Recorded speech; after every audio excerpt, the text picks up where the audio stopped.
You're listening to the Pace Radio Network here at paceradio.net.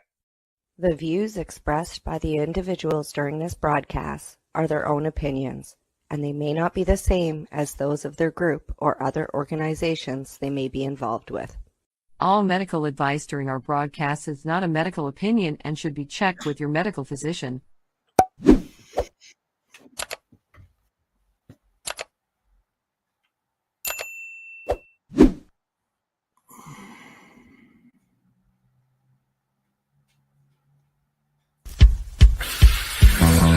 Oh yeah, baby, that's lovely.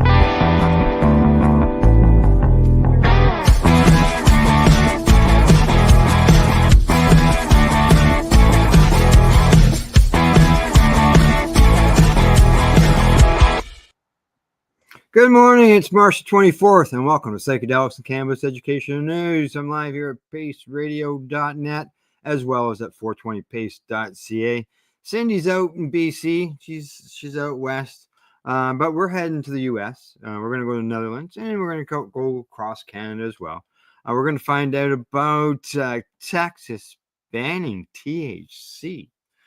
A new mildew-resistant cannabis strain, and doctors who support decriminalization of psychedelics. But first, I'm starting off with a story on how illegal cannabis sales spike here in Canada, while alcohol sales plummet. And this comes to me from the International Cannabis Business Conference. Headline says, legal cannabis sales spike in Canada as alcohol sales plummet. And the story starts off letting us know that Canada was the second country to adopt a national recreational cannabis legalization law and remains the most robust nationwide legal adult use cannabis market on the planet.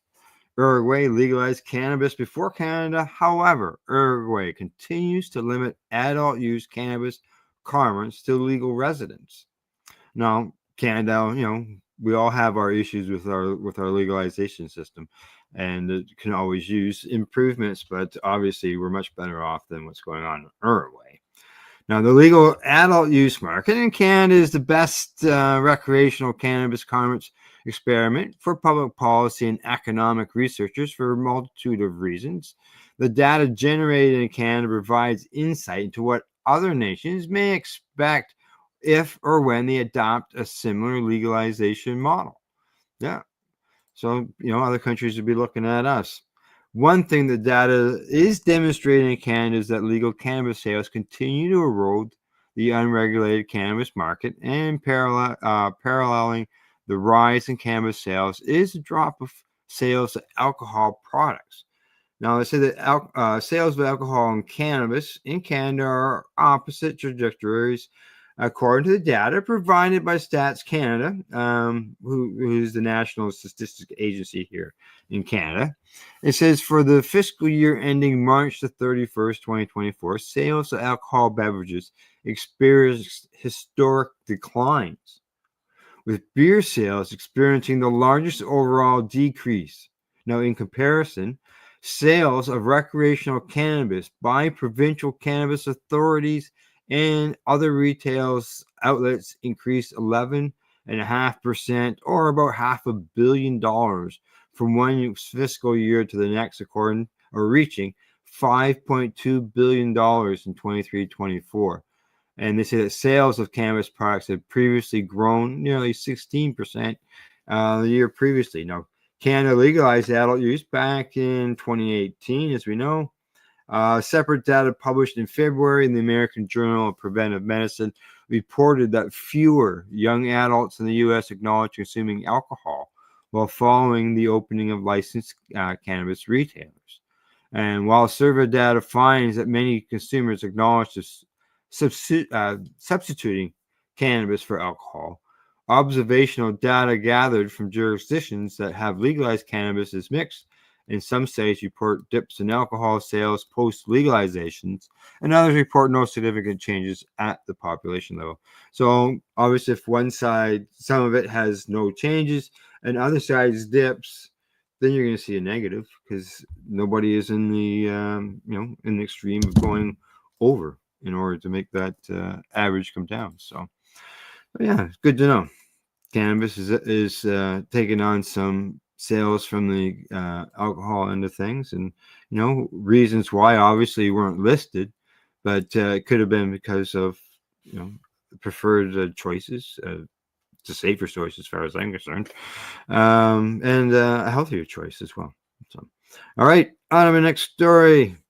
This one comes to me from Entrepreneur. Headline says Texas Senate passes bill banning all forms and any amount of THC. Wow. Let's find out what this all says. The Texas Senate voted on Wednesday to advance a proposal seeking to ban the sale of products containing any amount of THC, including products that test under the 0.3% federal THC limit on industrial hemp. So does that mean that they can't grow industrial hemp in Texas? Just saying, unless there's a provision for that. The Senate voted 24-7 in favor of the Senate Bill 3, which would enact the THC ban. The proposal moves next to the House, which has its own legislation aimed at reining in the hemp industry. However, the House proposal focuses more heavily on regulatory restrictions, including new licensing and oversight rules, rather than aiming for an outright ban on most consumable hemp products. Texas Governor Dan Patrick, who last year made banning THC in Texas one of his top priorities for 2025, supports the Senate proposal, and he called the effort one of the top 5 bills of his entire political career. What? It's taking medicine away from people. He says here in a quote, "This is poison in public. This is a poison in our public. We, as a legislator, our number one responsibility is life and death issues. We're going to ban your stores before we leave here for good." Like, come on. Hemp industry lobbyists, meanwhile, have pushed for lawmakers to rethink the ban. I'm sure that they have. Claiming the move would effectively shutter the Texas hemp industry. Yes, I'm in agreement. And destroy tens of thousands of employment opportunities in the state. In February, a poll by the University of Houston Hobby School of Public Affairs found that 62% of Texas residents support legalizing adult use cannabis possession and sales. But yet you're going to ban THC? Like, what the fuck? Yeah, it just doesn't make sense to me either. No. Are you not supposed to represent what the people are asking for? And if you got 62% of the people asking for legalized sales of cannabis, what are you doing banning THC? Like, that's not representing the people. There's no doubt about that. All right. On to my next story. Here we go. This one comes to me from the Marijuana Moment. It says, doctors group calls for decriminalizing use and personal possession of psychedelics. So this is a doctors group, right? This isn't just, these are people who would have some education and knowledge on things. A group of physicians who support drug policy reform says in a new position paper that it's time for states to decriminalize personal use and possession of an array of psychedelic substances. The report from Doctors for Drug Policy Reform says decriminalizing use and possession of psychedelics by adults provides a viable path to reducing mass incarceration, addressing systemic inequalities, supporting public health, and lays the foundation for rational drug policy reform. Criminalizing the personal use and possession of psychedelics is a costly misuse of resources, it contends. A comprehensive state-level decriminalization framework would better align with evidence-based drug policies, ensuring a more just and effective response to substance use. The paper was written and developed by Crystal Carrington, a New York-based psychiatrist, psychotherapist, and psychopharmacologist. It focuses on what it calls well-researched psychedelics, such as psilocybin, LSD, ibogaine, MEOT, DMT, MDMT, DMT, including ayahuasca and mescaline, but adds that this does not apply that other psychedelics should remain criminalized. Most psychedelics are currently considered Schedule I drugs under the Controlled Substances Act. A classification, the report says, fails to reflect scientific evidence that psychedelics pose a very low risk of serious harm, minimal potential for problematic use, and have shown promising applications in mental health treatment through large-scale clinical trials. Exactly. The Senate 1 status of psychedelics falsely inflates their risk and perpetuates a legal regime that imposes excessive punishment for nonviolent drug offenses, Carleton wrote, adding that research from the 1990s through today has provided substantial evidence that psychedelics are less harmful than either controlled substances such as heroin and cocaine or non-controlled substances like tobacco and alcohol. As the last story, people alcohol going down using cannabis.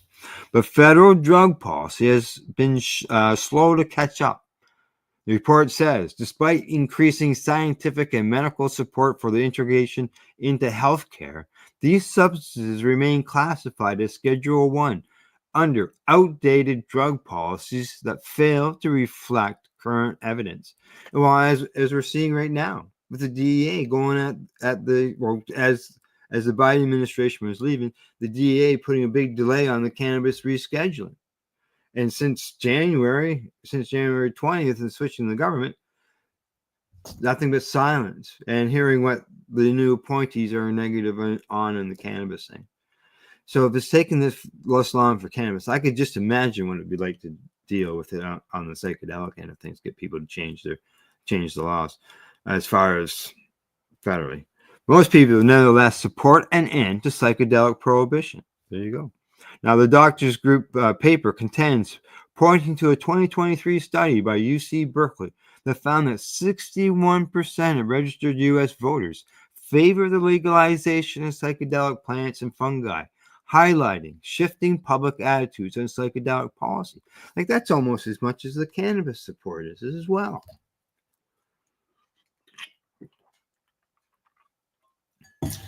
The paper continues with this sentiment reflects increased public awareness of the gap between drug policies and scientific evidence. This misalignment between the legal psychedelics classification and their actual risk underscores broader systematic failures in drug policy. Yeah. Now, a better approach, according to the doctors, they assert, would be to remove criminal penalties around the use and possession of psychedelics. A change the group says would advance public health, promote social equity, and allow better acculation of scarce public health and safety resources. It also says a harm reduction-based approach ensures a more just, evidence-driven, and equitable framework for drug policy, reducing incarceration rates, mitigating stigma, and fostering public health-centered solutions. This policy framework does not include the cultivation, sale, or distribution of psychedelics, but prioritizes harm reduction by eliminating outdated and ineffective penalties for personal use.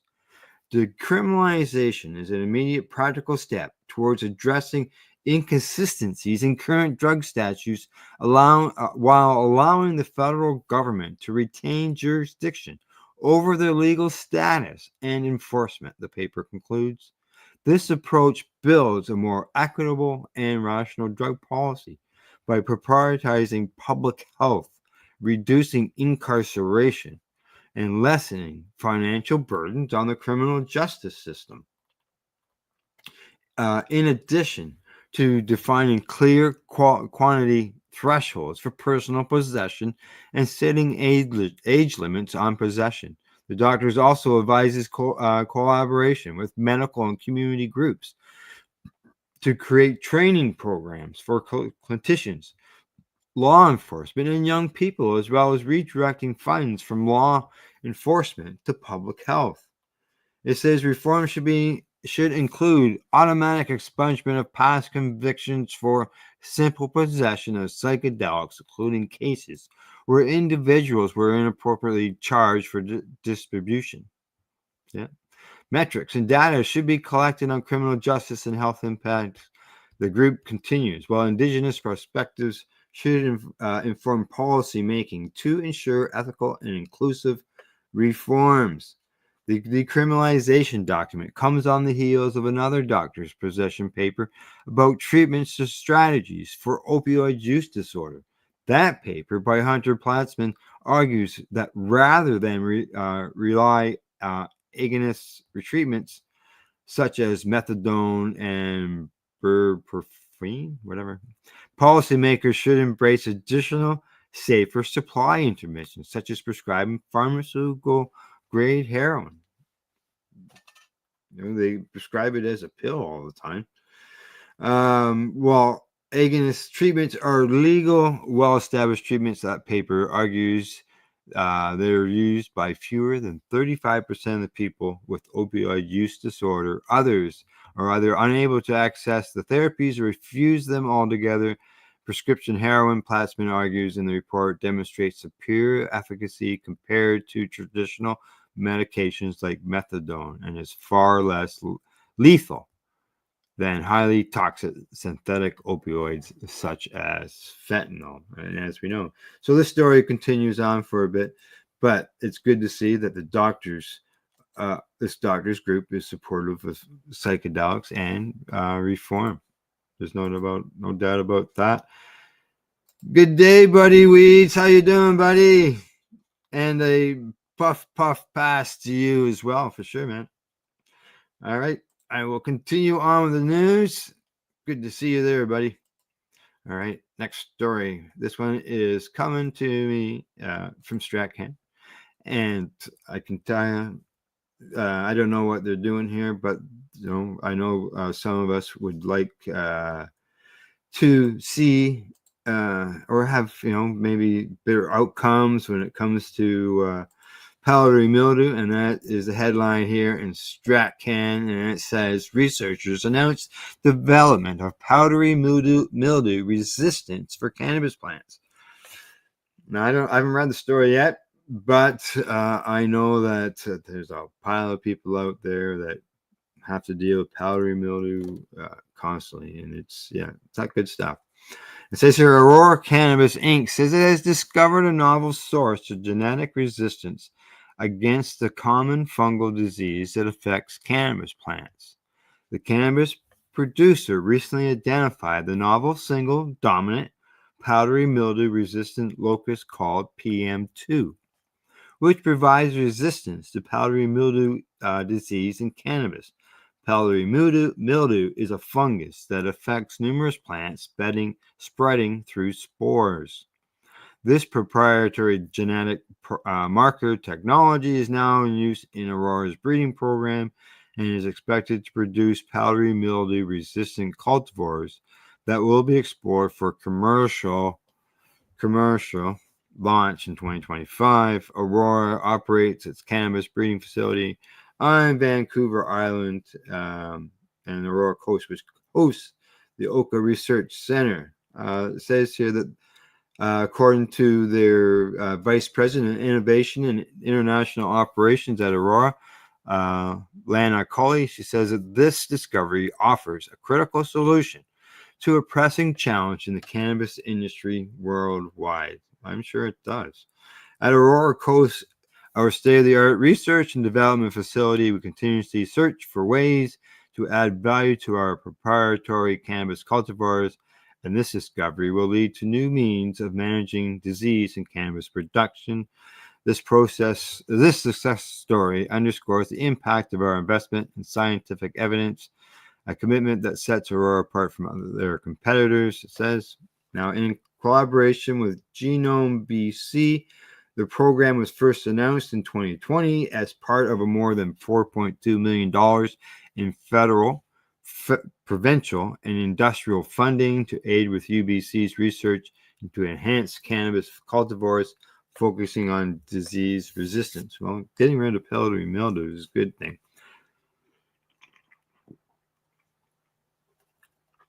But unless they are giving or producing products that can be sold to, like as far as seeds and clones produced for you and I, the only way it's going to be available will be through Aurora. So the project fast-tracking breeding of powdery mildew-resistant cannabis involves UBC researchers Dr. Lauren Rosenberg and Dr. Tedesco in partnership with Aurora Cannabis. And in a paper published on March the 12th, researchers presented evidence showing how PM2 helps to stop the growth of powdery mildew pathogen. By isolating this gene, they were able to create genetic markers that can be used to produce PM2 resistance into cannabis cultivars, reducing production costs for commercial producers and improving cannabis quality. While powdery mildew is often controlled in other commercial crops with fungicides, such as products are lightly restricted for use in cannabis in Canada. Yeah, because you're not washing it off like you can off of an apple, but has it absorbed into the apple? Who knows? In peer-reviewed research by Jose Caladon, principal scientist of breeding and genetics at Aurora, in collaboration with researchers at the University of British Columbia, it was noted that breeding genetic resistance to economically important crop disease is the most sustainable strategy for disease management, enhancing agricultural and horticultural productivity, particularly where the application of synthetic pesticides is prohibited. Now, Aurora has announced other recent breakthroughs from their cannabis research team. In 2024, the company was awarded a U.S. patent methods of determining sensitivity to photoperiod in cannabis. It's to aid in creating outdoor cannabis cultivars that do well at high latitudes, regions like Canada. Now, Aurora has been investing in its cannabis breeding program since 2018, especially since its facility in Vancouver Island's Comox Valley. An investor group from Aurora says that since 2019, the company has delivered 19 new cultivars from its research programs. And in 2021, Aurora also launched its new genetics licensing unit, OCA, as part of its Comex facility. Let's see, new cultivars like Chimango, Kush, Pink Diesel 71, Cosmic Cream, Moonberry Critical Diesel, Ginger Breath CKS, and Black Jelly. And they've been released in the European and Australian markets. So there you go. Some mold resistant, powdery mildew resistant cannabis strains. I just don't know if it's those type of things will be making it into the market for as far as the products, the finished products will be. But will the cultivars be available to peep up everything? And we'll go see what happens. I don't know. Some people would not be interested in it because they look at it as being modified. So see what happens in time. See what happens. But 1, 2, 3, 4. That's it. I've done the first half of the show. It's done. It's time for me to move on to my medication time, and I'll be right back. And you're watching Psychedelics and Cannabis Educational News. I'm live here at paceradio.net and CB to 420pace.ca. We are people advocating cannabis education here at paceradio.net. Limestone City Hydroponics is Kingston, Ontario's hydroponics shop.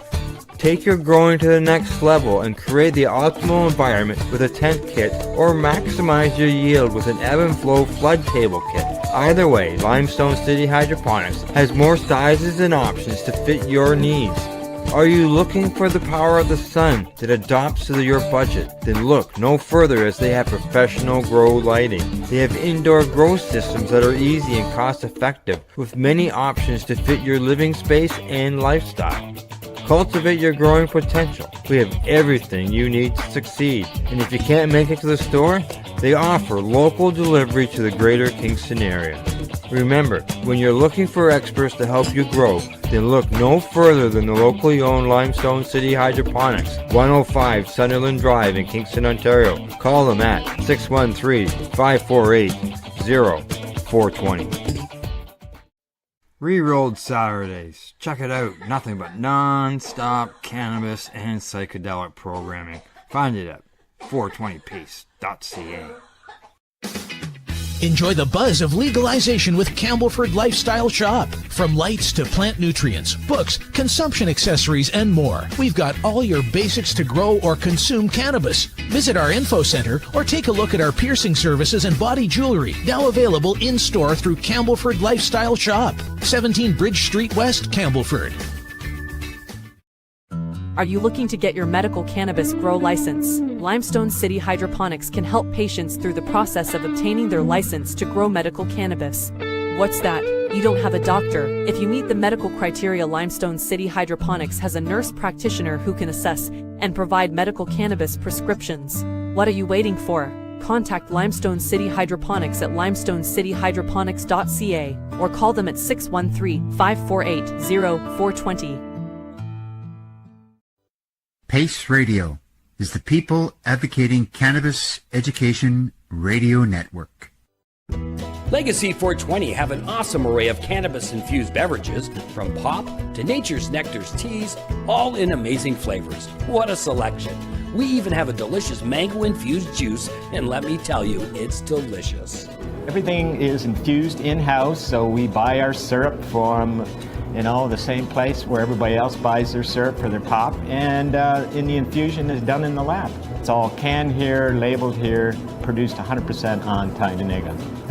We have two lines of drinks. One is called our Nature's Nectar. That was our original line that we came out with, and then we also have a line under the Red E brand. We have them in 10 milligrams, 30 milligram, and 60 milligram cans. What a great selection for a get-together with friends or after a long day. Remember, if you want to wet your whistle with on-site lab-tested products, come see your trusted partner. Legacy 420 out on your road.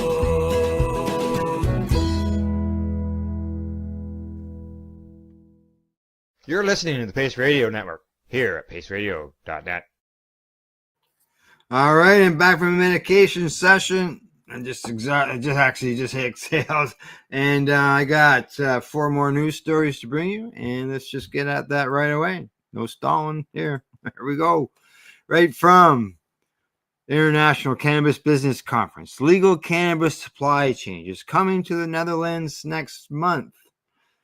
Always good to find out what's going on over the Netherlands.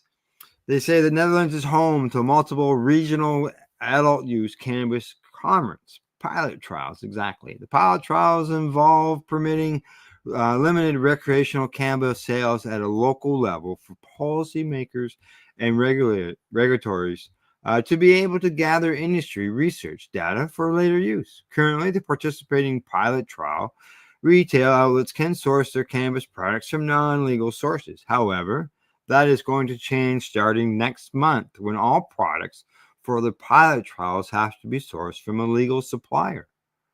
Now, according to the NL Times, it says that as of April the 7th, coffee shops in the 10 participating municipalities will no longer be allowed to sell illegal sourced cannabis, marking the most essential shift in the Netherlands drug policy in decades. Now, under the new system, all cannabis must come from the government-approved growers. Ministry of Justice and Security, Van Weel, said he expects the quantity and quality and diversity of legally grown cannabis to be sufficient by the deadline to meet customer demand. Now, cannabis pilot trials are operating in the Netherlands and within the Netherlands in Breda, Tilburg, Arnhem, Elmere, Groningen, Hurlin. Oh, that's a nice name. Hellevoetsluis. Yes, there's like 4 more other locations. Proposal to expand the cannabis trials include the Amsterdam Oost district was previously denied by members of the the Netherlands Parliament, and a poll conducted in April of 2024 found that 60% of residents in the Netherlands support having a regulated cannabis industry. So, in other words, legalized cannabis. So there you go. Numbers again in over the 60% mark. So yeah, exactly. More other countries that, legalizing cannabis. I can see they did that probably to get the switch over to go slowly, versus where in Canada we just made that. Yeah, but they were only pilot trials in certain places instead of allowing the whole country to do that. But see what happens down the road. We'll keep an eye on things. All right, on to my next story. This one comes to me from StratCan. Headline there says cannabis flower prices continue upward climb in February of 2025. Yeah, the lower the price in the legal market sounds like it's a thing of the past. At a glance, Canadian wholesale bulk flower conditions over the month of February presented an encouraging increase in cannabis flower categories Index 5, which is 25 to 30% THC, and Index 6, which is over the 30% mark. What above what was initially forecast for the month? Index 5 increased 6.8% and settled at $1.57 a gram. Up from $1.47. This climb marks the highest settled prices for the category since August of 2022, when cannabis flower 25 to 30% traded at $1.62 a gram. They say this is good news for Index 5 and Index 6, which hit $2.75 a gram in February, reflecting strong market demand. Meanwhile, Index 4, which is the 20 to 25% range, peaked at $1.75 a gram. The average price of all dried flower climbed 1.5% from January to $1.38 a gram in February. The forecasted flower price for Index 5 now sits at $1.54 per gram. That's what they're selling it to each other for before it gets well to us. Now, the cannabis flower market maintained its upward trajectory in February, rising 1.5% to $1.38 a gram, following January's strong 7.9% gain. The trend is expected to persist, fueled by competition from medical cannabis exports and rebound in retail sales. Yeah, there was a story out there about how the Canadian cannabis producers are looking outside the country and how all the sales are going over there. So there you go. That's their competition. For cultivars, this price recovery offers long-awaited relief from price compression, but buyers looking to secure value SQs are facing mounting challenges. For now, aged flower remains a budget-friendly option, though supply is tightening and prices are climbing. They said last month, overall flower prices rose most notably in the Index 5 and 6. This shift towards higher potency flower reflects the continued preference among buyers, reinforcing pricing strength in top-tier categories. And Index 6, which saw a moderate 3.4% gain, that was in February, though it remains below last year's levels. Index 5, representing mid to high THC flower, set a record trading volume, capturing nearly 73% of all transactions.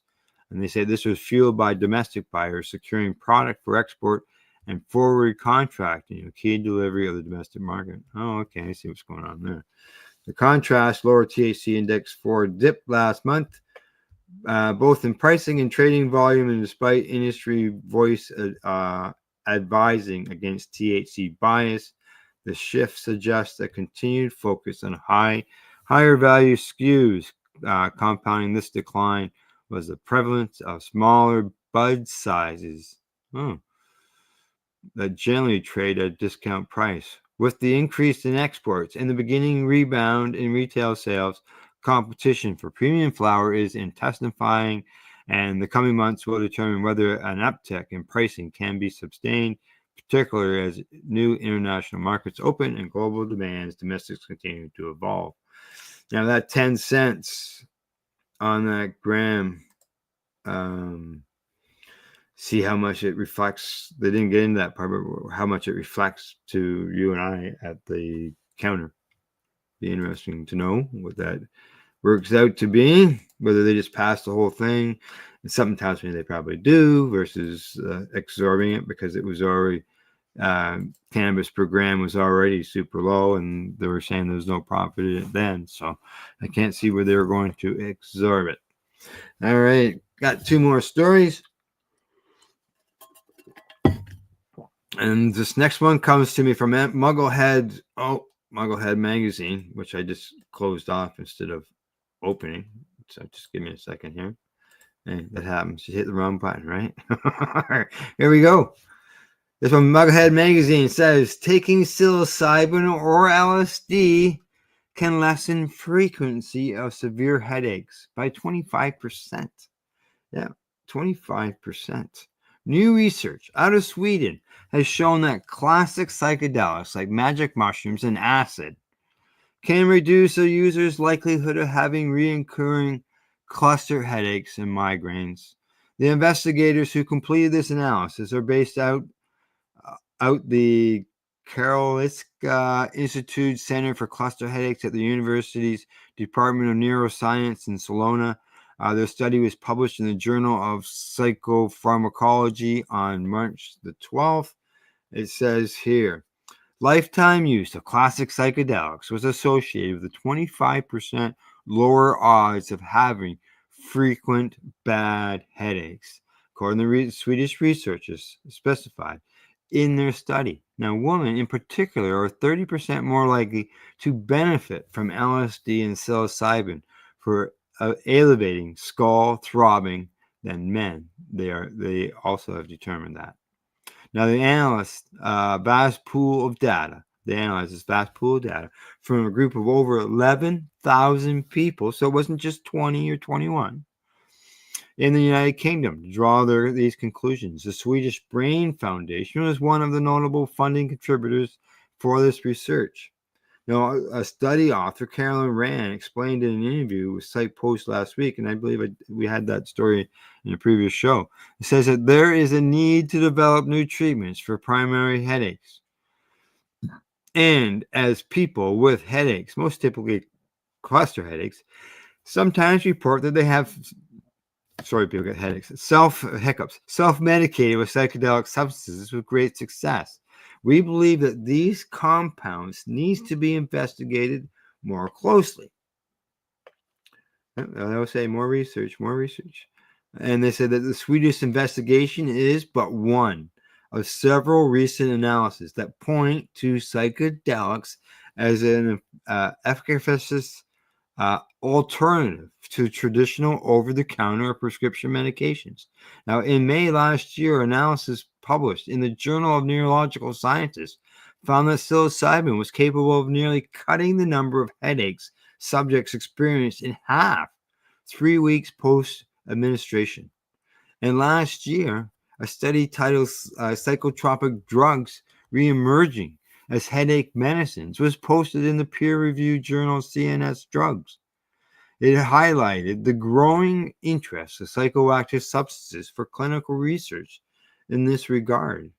And goes on, the authors say that the use and reported therapeutic effects of such treatments have long been reported through formal clinical trials are only recently taking place. Now, unlike traditional medications that need to be taken repeatedly, people who have taken psychedelics often report long-lasting relief after a few doses. Advocacy for their usage to treat these unpleasant neurological conditions goes back to the 1990s with groups like Cluster Busters and even further.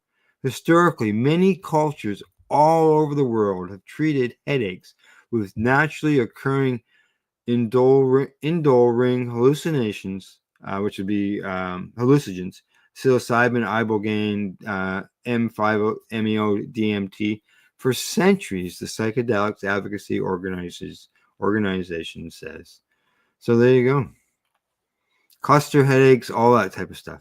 There's so many people out there that deal with headaches that I'm hearing, see it, hear about it. Someone just says, just in general, I got a headache today. I got a bad day, got a headache. Psychedelics, maybe some microdosing where you don't get the heavy psychedelic effects, but enough to maybe help you with your headaches is a possibility. Microdosing is not where you're getting stoned. Obviously, it's something that's really a micro dose, very, very, very small. And I think the story that I read the other day, it talked about people who use psychedelics in the past are also experiencing less or no headaches, even though that they didn't do it just yesterday or anything like that. Just even having that in your past time in your life. So it's always good to do that. And if it can give you relief, as it said in that story, for long term versus having to friggin' drop a pill for 8 hours or 12 hours, whatever it is. Do some microdosing. Who knows? Maybe once a month or whatever. So something to look into. And that's why we share news and educational news, is the fact for people to, bring it to use, and hopefully it opens your eyes and invites you to do some more research. And most of these stories are all posted at our Psychedelics and Cannabis Educational Facebook page, so you can always find them there as well. Alrighty, on to my last story of the day. And this one is coming to me from the Oz. We'll figure it out. But it says the government's raking more cannabis revenues. Yes, more money to the government. Federal and provincial governments earned $2.2 billion from the sale of recreational cannabis in the fiscal year ending March the 31st, 2024, an increase of 12.6% over the previous year, according to the Stats Can report that came out on March the 7th. Sales of recreational cannabis by provincial cannabis authorities and other legal outlets increased by 11.6%, or $500 million from the previous fiscal year, reaching $5.2 billion in 2023-2024. The growth in sales occurred despite a 2.8% decrease in the price of cannabis. Inhaled extracts was the fastest growing cannabis category in 23-24, up 31% after growing 59% the previous fiscal year. And this category was the biggest contributor to the increase in cannabis sales, accounting for over 2/3 of the $500 million increase. Wonder is because there's no ash, there's no mess, there's no roach. There is the cartridge when you're done that you have to get rid of. I'm going to assume as well is the smell, heavy reduction in the smell. The average legal consumer spent $163 in 23-24 on cannabis. Yukon had the highest sales per person at $356, while Quebec had the lowest at $96. Quebec sales were impacted by its ban on cannabis vapes and topicals, as well as limited edible offerings. And I think there's some changes coming up for that as well. Dried cannabis has been steadily losing market share to inhaled extracts over the 3-year period from 2021 to 2024. Dried cannabis decreased from 71% to 61% of the recreational cannabis market. We got some of that in the last report I read. Inhaled extracts extracts increased from 18% to 29%. Ingested extracts, edibles, beverages, and other cannabis products accounted for the remaining share of the market. So there you go, alcohol and cannabis sales in Canada. Chart there. Breaks down some of the stuff. Beverages at 1.6, extracts, ingested extracts at 3.1, solid edibles 4.3%. We'll chart there. There we go. That's all. That's from the Oz. So sales obviously, they're on the price of cannabis expected to go up in the legal market. I would think if it's going up at the what do you call it, the between the producers themselves, so that cost will obviously pass on to the others as well.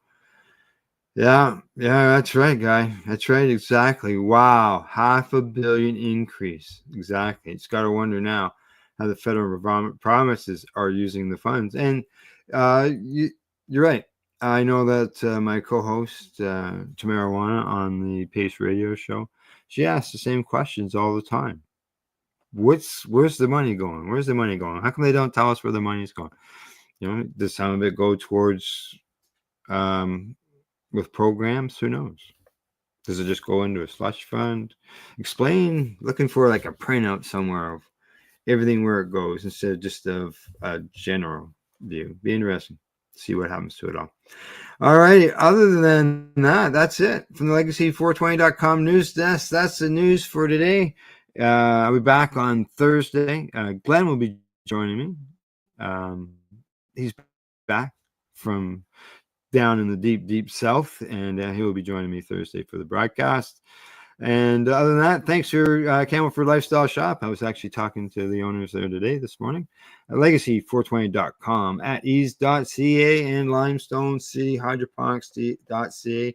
And in closing, we'd like to say thank you for watching and listening, and please don't forget to educate, medicate, and do not incarcerate. And you're welcome. Talk to you soon. Bye-bye. You're listening to the Pace Radio Network here at paceradio.net. The opinions of the individuals during this broadcast are their own, and may not be the opinions of their group or other organizations they may be involved with. All medical advice during our broadcast is not a medical opinion and should be checked with your medical physician. When you have a pain that's reached its peak, Legacy for 20 is so unique. If organic cannabis is what you seek, here's your trusted partner 7 days a week. Suppository salves, vapes and drops, topicals, edibles, infused pop. Just when life seems like it ain't easy, at Legacy 420 enjoy a pop freezy. Lab tested products make them the GOAT. Legacy 420 out on your road. Legacy 420 in Tyndonega Mohawk territory. Indigenous organic cannabis at its finest. Enjoy the buzz of legalization with Campbellford Lifestyle Shop. From lights to plant nutrients, books, consumption accessories, and more, we've got all your basics to grow or consume cannabis. Visit our info center or take a look at our piercing services and body jewelry, now available in-store through Campbellford Lifestyle Shop, 17 Bridge Street West, Campbellford. Limestone City Hydroponics is Kingston, Ontario's hydroponics shop. Take your growing to the next level and create the optimal environment with a tent kit, or maximize your yield with an ebb and flow flood table kit. Either way, Limestone City Hydroponics has more sizes and options to fit your needs. Are you looking for the power of the sun that adapts to your budget? Then look no further, as they have professional grow lighting. They have indoor grow systems that are easy and cost effective, with many options to fit your living space and lifestyle. Cultivate your growing potential. We have everything you need to succeed. And if you can't make it to the store, they offer local delivery to the greater Kingston area.